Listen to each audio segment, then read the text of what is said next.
With Zhongli's banner coming up in a few days, most of you guys are not decided if you want to pull for this Geo Daddy Shielder man. So I'm about to show you if he's worth pulling or not. Because I've been owning him from the first patch he got launched and I never changed his artifact since, and he's a powerhouse. Now, let's actually show you the stats and then we are gonna go through all the details. So I built him as mostly a DPS or a sub DPS because he has 72 crit rate with crit damage and energy recharge, okay. Weapon is deathmatch. Now obviously you can use any other weapon. You could build him as a 100% shielder, but I like my characters to deal some DPS and his shield is big even though I build him as a DPS.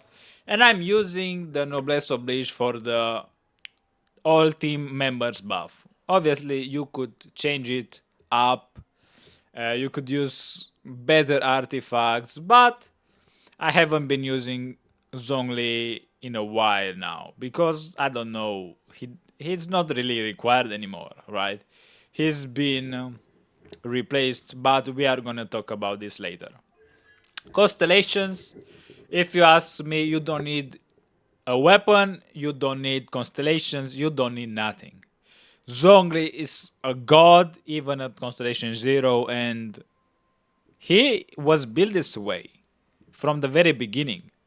He's very strong, but if you would go for Constellation, you just waste your materials or your primogens. I would advise you to go for maybe a better weapon if you really want to invest him. And obviously, you should level up his skill and ultimate only.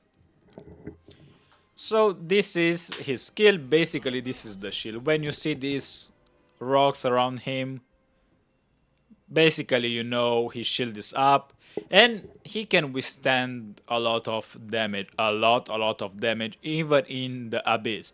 Now in this video I'm not going to showcase you the how he's working in the battle because I think you already know or you've watched a few things, but I'm gonna focus on getting Zhongli. Is even worth getting in 2024 in December? I would say not.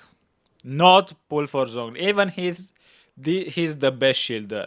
Now let's actually see how many characters really benefit from owning him, right?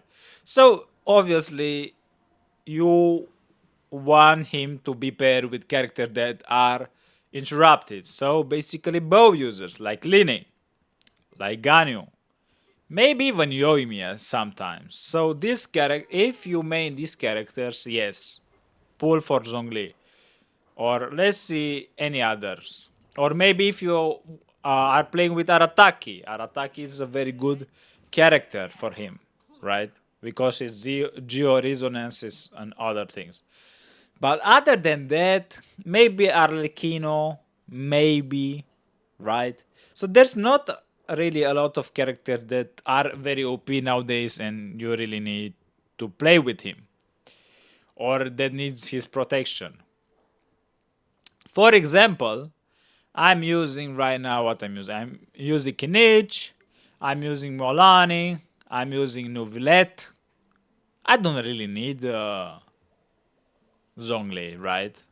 Now, this will depend on you, but for me, and in general, I would say Zhongli is outdated a little bit. Now, obviously, if you need a shield and anti-interrupt, he's the man for the job and you should pull. But if you have some other teams that don't really require a shield, you won't be using him. Let's be real. He's just fun to play. He looks great. He's a good character into the story. His voice acting is actual good. And he stuns the enemies, which, you know, is not really usual into the Genshin Impact skills. So, is he required to pull? No.